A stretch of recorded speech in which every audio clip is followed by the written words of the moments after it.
anything that kind of comes to mind of just like how to spark some inspiration? Just something fresh every day, even if it's 10 minutes on an index card that will start to collect a small stack of them, and almost like giving ourselves our own flashcards or our own prompts. It's as good to read as to write. Go pick up a book, even one you've read before, one that you love and you know you love, and you reread that passage that inspired you. Pretty soon after, absorbing, after taking that intake, you'll realize, oh, I'm full again. I want to now pick up the pen and then lay that book aside and start filling up that page. Don't just fail. Learn from those failures and reiterate failing with a purpose until that becomes success.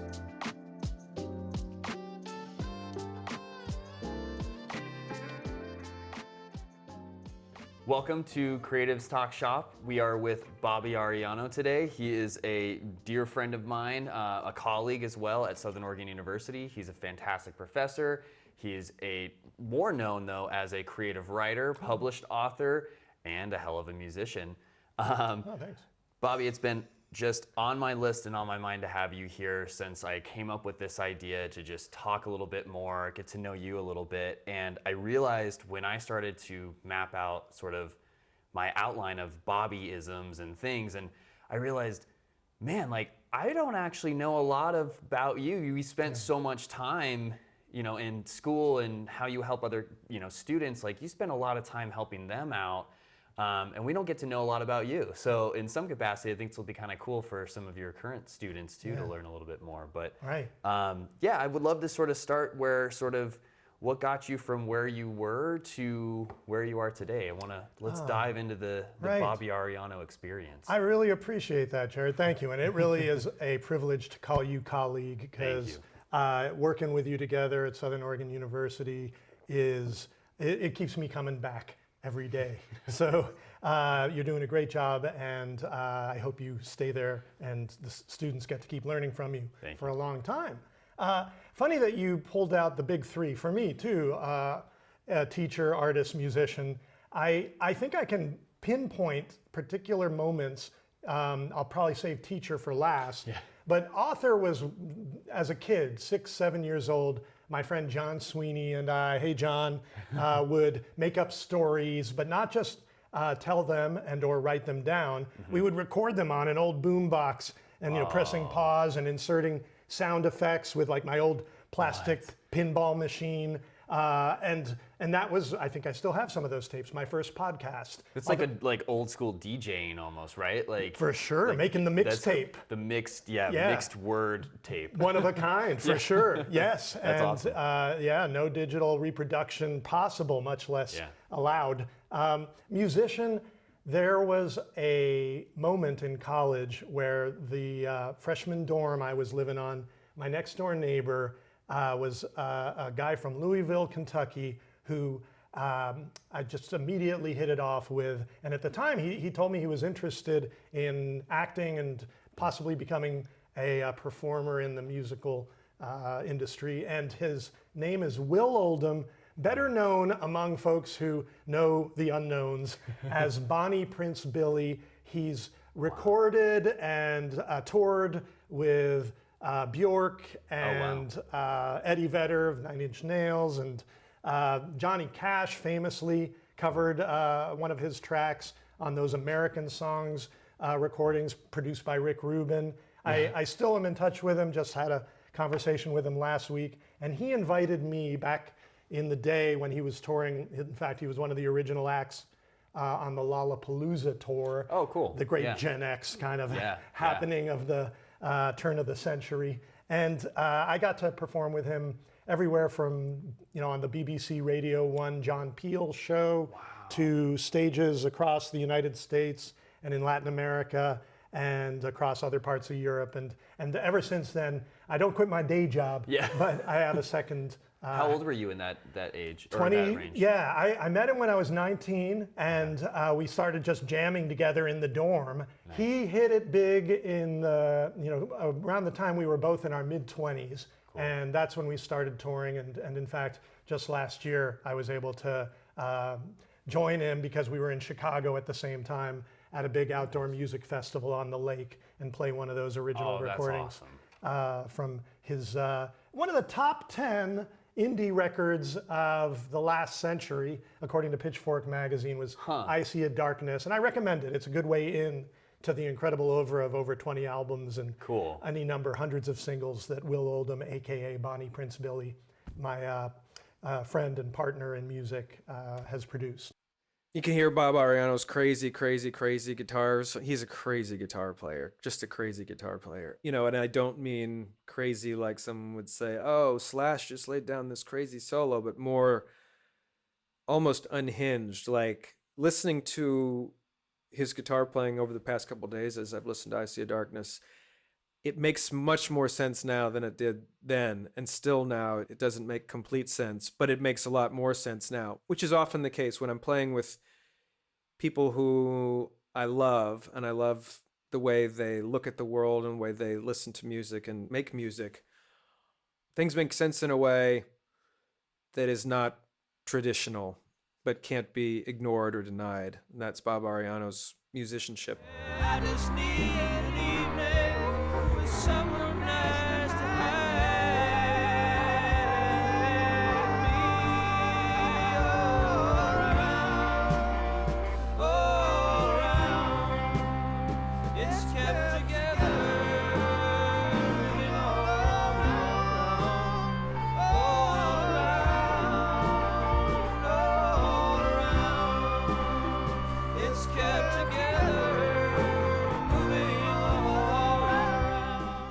But then that last one, teaching, came along because I finished up my undergrad career and I had a mentor, a novelist who passed away less than 2 years ago now.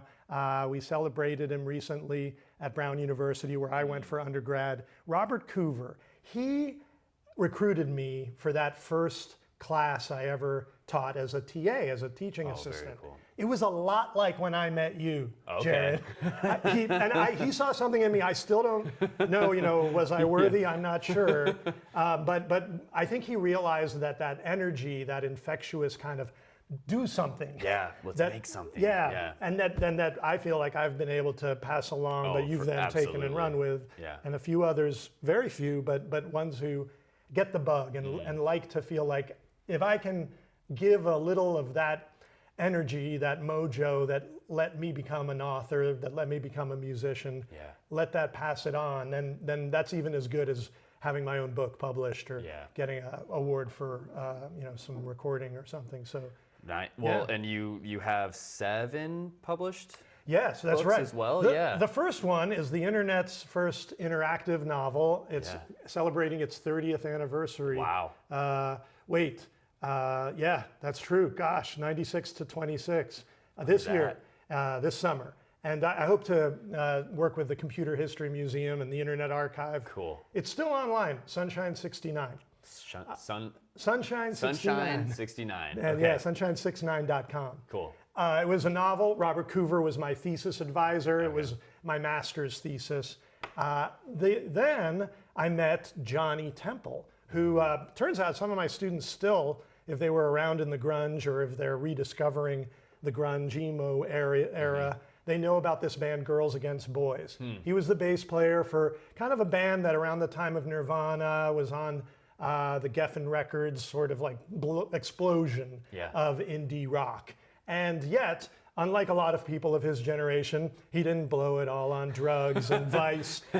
He actually invested in a publishing in a publishing company. Oh, very He's cool. actually coming to town this week. He has connections to Ashland, and we're doing an event at Bloomsbury Books. But Johnny, for me, was the one who said, Bobby, if you ever want to publish a print novel, let me see it. Let me take a look at it first. And this was when Akashic was young. I think they have now over 400 titles in print, mostly fiction.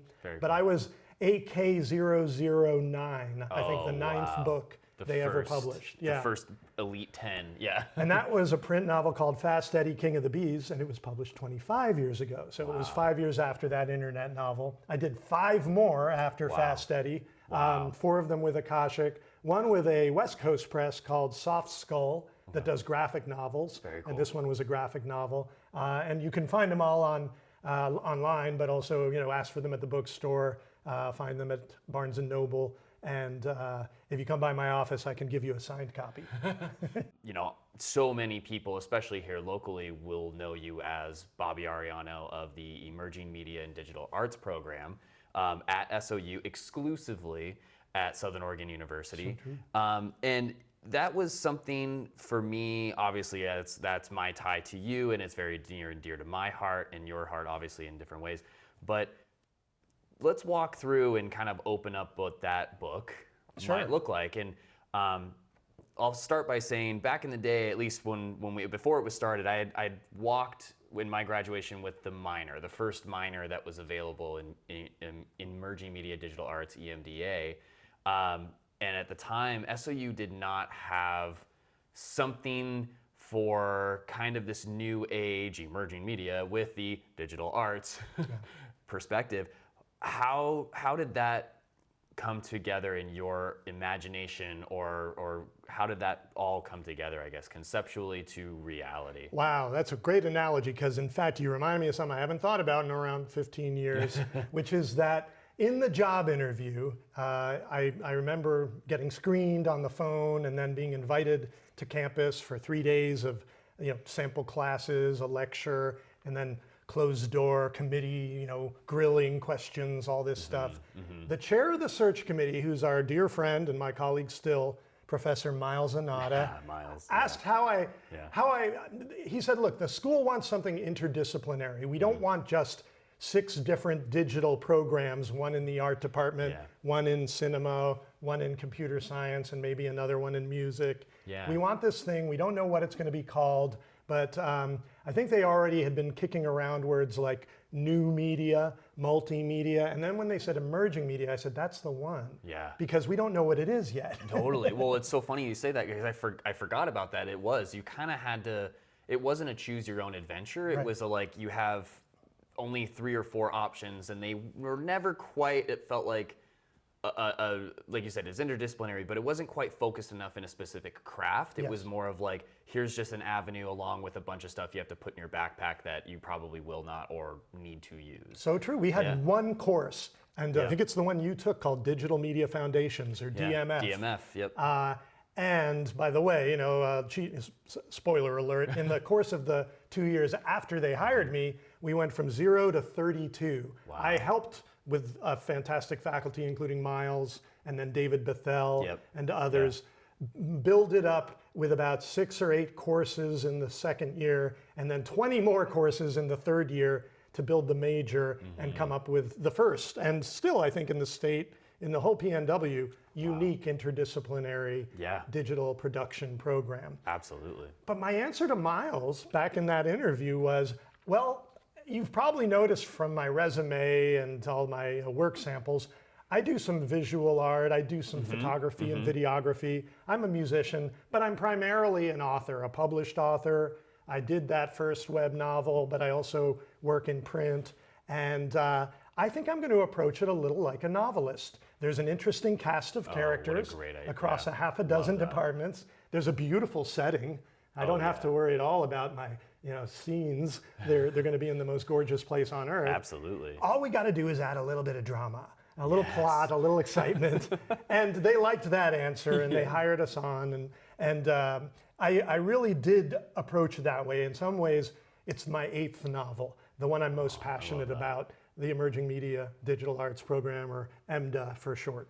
Beautiful. I mean, that's the greatest manifesto I could imagine of what it means and where it's going. And we've obviously had a lot of conversation just in the last couple of months, getting ready to teach for myself this winter, and amongst all the other things that we talk about.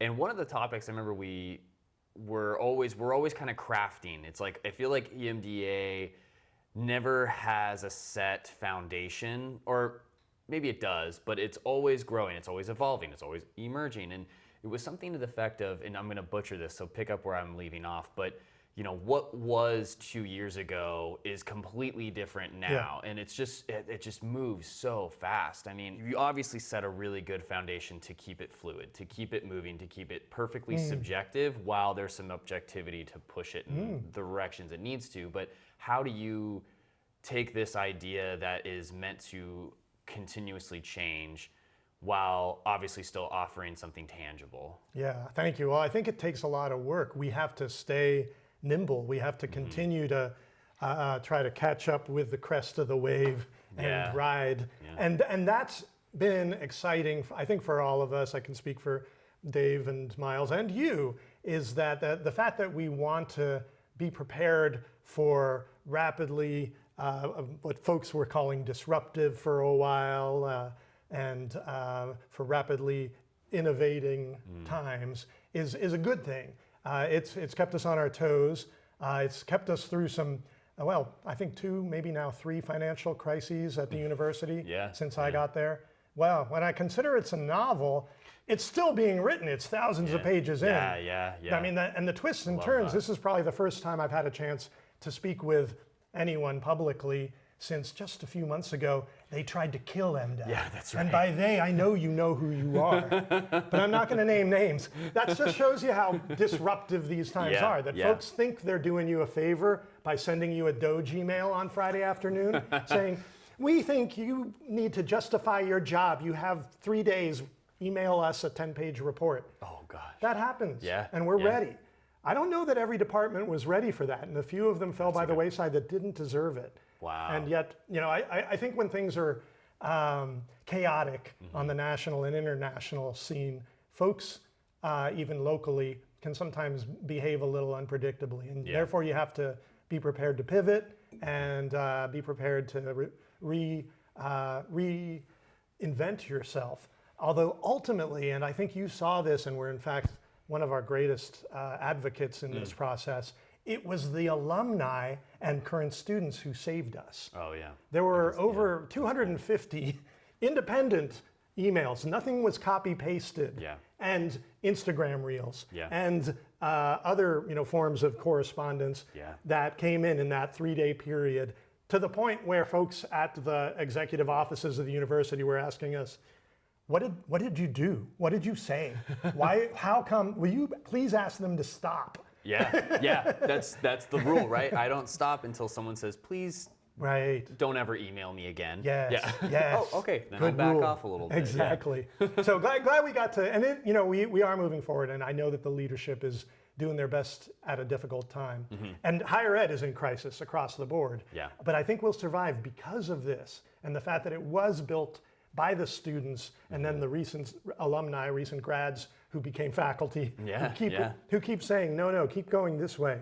Yeah. We're emerging, we're pointing towards the next thing. And it's the kind of thing that gets folks jobs and that gets people opportunities in industries that we won't know for sure. I hope to be here someday, 10, 15 years from now, after I retire, looking from the bleachers at the next generation of leaders in emerging media and saying, wow, I had no idea that was coming, and I am so happy they took over and that they are now holding the baton and going to pass it to the next generation. And keep going and just keep emerging, keep being creative. And I find that's always the interesting first hill to plateau. You kind of reach into that collegiate experimentation of yourself, right? I say it to my students at times, this is the incubator. It's not just like it's okay to fail. And I think Miles had something like this. It wasn't just fail faster, but like fail often or something like that, where you're learning from it. And I'm sorry, Miles, if I totally butchered that. But there's a sense of like, you should be outside of your comfort zone. Yes. Like it's okay to get pushed. And equally, like this is a good place for you to feel like I want to do fill in the blank. Yes. Because that might not be the case after 4 years or 5 years. Or what can you do within these 4 years to try to set yourself up to say, this is really what I want to accomplish. How do I do this? Yeah. And so what I've been able to see from the EMDA program over the past 10, 15 years is that it does evolve. It adapts and it's very supportive. I can't think of another sort of area of higher education that isn't just here, follow this instruction, you take these courses. It is a really kind of choose your own adventure amongst your craft, your medium, your end results, your I don't know right now, but I'm interested here. Like there is something for everybody in that creative space, in the digital arts, graphic design, conceptual design, video, Yeah. audio, web, I don't like photography, anything, animation, everything, right? There is so much that fits under this umbrella. Yeah. And what I hope to see kind of moving forward too is that we can offer these students a real perspective on what's a little ahead.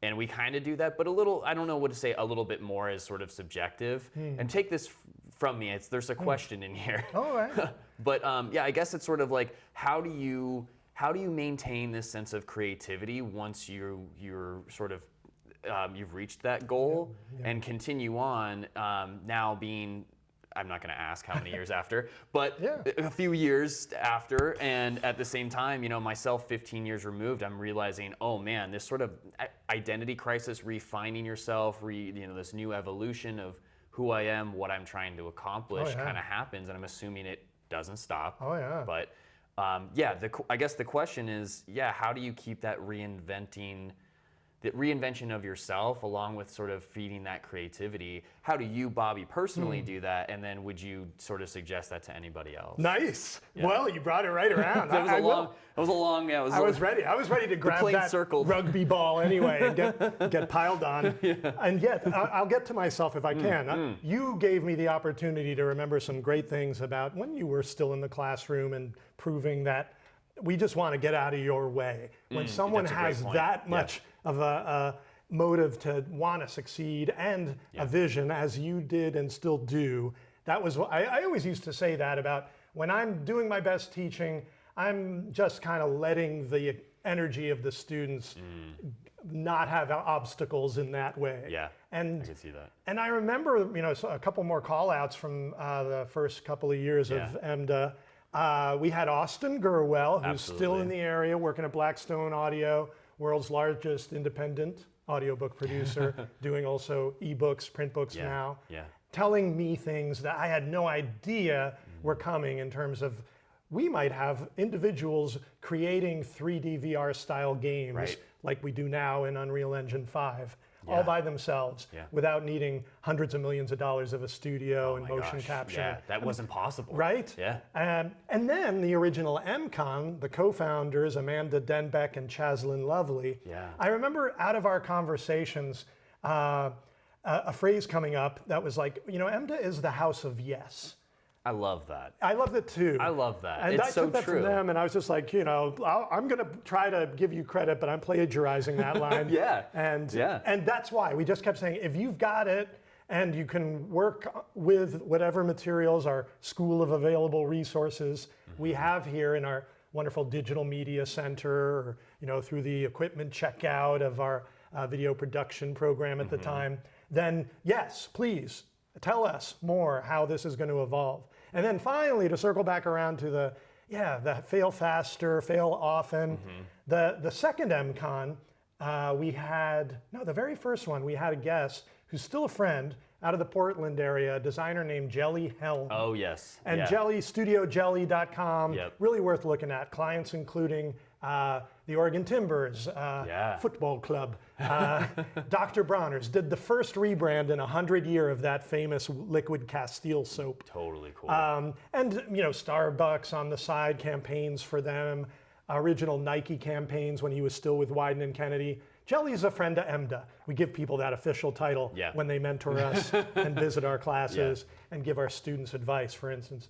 And Jelly heard us saying that line because it sounded really cool in 2012 or whatever, fail faster, fail with a purpose. Fail with a purpose was what Jelly added. He said, you know, don't just fail. Learn from those failures and reiterate. Before we knew what design thinking was and the idea of ideation and a minimum viable product, we use the principles of design thinking with a capital D-T in our classes. And we really learned from that, and we still try to model that, what successful designers like Jelly have made careers out of, failing with a purpose until that becomes success. Absolutely. And I mean, I guess that's where the next big major question would be, how do you keep fueling that creativity? So if it's not just fail with purpose, like how do we keep learning? How do we keep growing?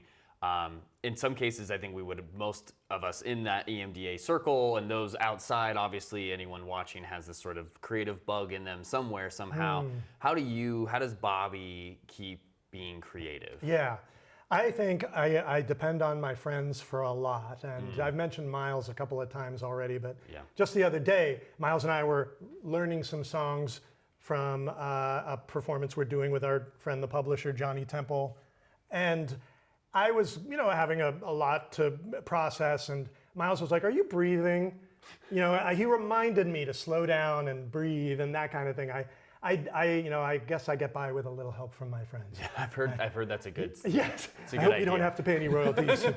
And that keeps me saying yes. Like, I know it's a lot more. It's different than when I would try to vamp and pick up a song on stage, learning it with my old friend Will, because that's how he rolled. He liked to kind of keep us on our toes and guessing and not tell us what he was going to play next, and we had to find the key. I enjoyed that energy of like maybe channeling the muse and counting on something magical happening. And still, I do occasionally, have to remind myself that self-care is important. My students reminded me of that just this morning. When I was pushing them on a deadline, and they reminded me that they told me that they were sick last week, and I said, "You're right." There you go. Get better first, then meet deadline. Meet deadline quickly. Yeah, please. Yeah. And yet it's good to also challenge yourself. Yeah. Give yourself a challenge. Learn something new. Or do a different thing in that comfortable medium you've always worked in. And I'm never let down by the Muse. Thank you, Muse. For coming in sometimes at the last minute and giving me something that I say, wow, I'm glad I didn't say I'm too busy. I don't know if this is exactly the same thing, but a thought that popped in my head when I think about creativity and like kind of what you said is put the puzzle pieces out there first, right? Like do something. Yes. Don't do nothing. And then there's sort of this contradictory part that I'll get to in a second. But at a younger age, like right out of college, I realized there was sort of this weight that was lifted off my shoulders felt really great. It was freeing, but then I kind of felt like almost Shamu that left SeaWorld, and I'm like in this ocean, like, wait, how do I do this? I mean, there's no accountability. Wait, so I developed sort of like this workout list for myself in creativity, and it was shoot, read, write, or watch something every day. You can maybe and sometimes edit, right? And sometimes why. And if I was doing one of those things independently, I was putting one foot in front of the other. When you don't want to get up, when you're trying to, there's something there. And I think anybody can kind of reiterate that to their own ability. And one of the things when I'm coming back to your sort of this idea of the muse is whenever I go on a project with somebody, especially a client or especially if I was working with any kind of crew or something or a secondary camera operator, we have our strict schedule that's loose. We have our strict shot list that offers options. There was always trying to keep this ability to do what I call or allow happy accidents. I don't know if that's a term that everybody knows, but that was something that was stuck in, I think, from a really early age from somebody else that got to me. But I remember thinking about that and talking to that with clients at the times, like, hey, I'm sure we'll be getting some happy accidents, but we at least need this, so we're problem solving with this idea of the muse or something being able to sort of present itself in the aha moment. And I don't, just kind of curious, I guess, is there sort of a creative workout list that you do or anything that kind of helps you get unstuck? Right, by the way, I love that. Shoot, read, write, or watch something every day. And I like how that implies both making media and being a consumer. That's a great, exactly. It's a two-way, it's kind of like breathing in and out. We need to do both. That's exactly what I meant by, I didn't think about it that way. And as on the great Sudoku board of our game of life here, I think my intersection with that is, I remember telling a writing workshop, if you're ever having a day where the muse isn't with you and you just don't feel it, even though you've put in the time, you've done your ritual and you're really trying to get cooking, but the blank page is just staring back at you like the void. it's as good to read as to write. Similar thing. It's like, Yes. go pick up Yeah, a book, that's a even when great you've read idea. before, one that you love and you know you love, and you reread that passage Yeah. that inspired you. Yes. Because pretty soon after, absorbing, after taking that intake, that in-breath, you'll realize, oh, I'm full again. I want to now pick up the pen and Right. then lay that book aside and start filling up that page. And so similarly, that would be one of my be-alls, end-alls, is like, we're still here and we're part of this cycle of life of arts. Yeah. And if someone published a book even years ago who will never understand or is gone and beyond and doesn't know that we're picking it up today, Yeah. we're still making a difference in this important process of humans communicating through literature instead Absolutely. of through journalism, which is good too. But Yeah. there's a reason we're doing this stuff that no one asked us to do. Totally. When you talked about the breathe in, breathe out, sort of that metaphor, I said earlier, I was like, there's sort of a contradictory point to my idea, and it reminded me that there was a mentor of mine that said sort of, hey, when in doubt, do nothing. And it's sort of that thing of like, okay, I've shot, I've read, I watched, blah, blah, blah, like I've done it all. I got nothing. Okay, good. Don't do anything. Yeah. And it's, everybody talks about it. I think it was in Mad Men from Don Draper's character that says, really think about it and then forget it. Yeah. Because the minute you forget it, that's when the idea happens. And I've noticed it is one of those really interesting, like, it's almost like neutral. You're not necessarily putting it in park, but you've been in drive, you're kind of coasting or whatever, like just sit back for a second, don't think about it. And then of course it's when you're walking the dog or right as you're about to fall asleep, boom, you get the thing, right? And always maintain, everyone, I'm sure you do too, is I always see you kind of jot down an idea or something, do something physical, don't just come up with the thing. And even if you don't do it and you wake up, you see the Post-it note and you're like, that's garbage, like at least do the process, because I still feel that fits back into that whole fitness plan of creativity. So true. So, Yes, by all means. I've got a lot of those Post-it notes. Yeah, you open up and just they fly out like pigeons. Yeah. Yes. Yeah. Yeah. Well, man, we could keep going for hours and hours. So I'll wrap it up with our last section. This is kind of the fun one. It's sort of off the cuff, and we call it the top 5. Nice. Various different themes or topics, just to kind of get a little more on not the professional side, more of the who you are and what kind of makes you tick. And this top 5, I'm going to tweak it just a little bit. It's going to be your top 5 favorite cities / places you want to visit. Ooh. So not that you've been, not that, and I'd open it up to say I would go back as sort of an option, but and the idea is like somewhere you haven't been, and it's, to the ability of money, not necessarily an option, but definitely tangible, if that makes Yeah. sense. So your top 5 places you'd love to visit, city, state, country, region. Oh, wow. So something we can like go that. global. You can go global. All right. Around the Wow. globe. And you can go top 5, starting at 5 to 1 or 1 to 5, whatever's the easiest. Great, great. Because I can't, wow, it's hard to think of any one. I'll start with what I think might be number 5. You don't want to go number 3? Sure, yeah, it could end up. I might slide I'm just going to it. go right in the middle and see. Yeah, Yeah. we'll use the slider No, here. I'm kidding, yeah. And that I haven't necessarily been to yet.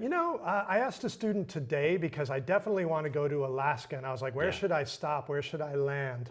And they told me, interestingly, because they're from Alaska, they told me a few places I could skip. Oh, yeah, there you go. Yeah, exactly. Or just fly into and quickly rent a car. And There you go. I want to go to Denali. I think Denali and the park is, it just sounds majestic. And probably in the summer when the days are 20-something hours long. Yeah. So boom, that's probably going to end up back at number 1, but who Denali. knows? Yeah. For You can now, I bookend it, started. yeah. Exactly. I wouldn't mind, and it's funny because I couldn't remember until recently. I was having a conversation with a friend about Tempe, Arizona. Oh, yeah. Yeah, no, beautiful space. Tempe is the place to go. Yeah. And great food, great energy. Yeah. I love You can being use there. mine, one Yeah. or two of them as well. I hope I didn't steal any of yours. I want to go to Calgary, Canada, too. Oh, Canada's that's a been good on one. my mind. Yeah. And it's not that beautiful. far. I mean, literally over the border from Montana. And there's a big folk festival there in the summer. And especially with my wife being a musician, we were looking at places. We played a lot of different festivals. I sometimes back her up. She sometimes plays solo or with her band, Cosmic Cowgirl. Oh, what a name. Yeah, it's a great band name. Again, unforgettable. I would love to return to Africa. Oh, wow. Cradle of civilization, as they say. Yes. But I was in East Africa Oh, cool. as an undergrad, my study abroad year. Oh, very cool. And that was Kenya on the border of Tanzania and wow, Somalia. beautiful. And the gorgeous, what they call the Swahili coast. I learned some Swahili Very cool. on the ocean. But I think at this time I would say just to mix it up, West Africa. Yeah. I would love to. I would totally do the same. Yeah. And I don't know where. I mean, maybe I'd be there long enough to visit several nations. Yeah.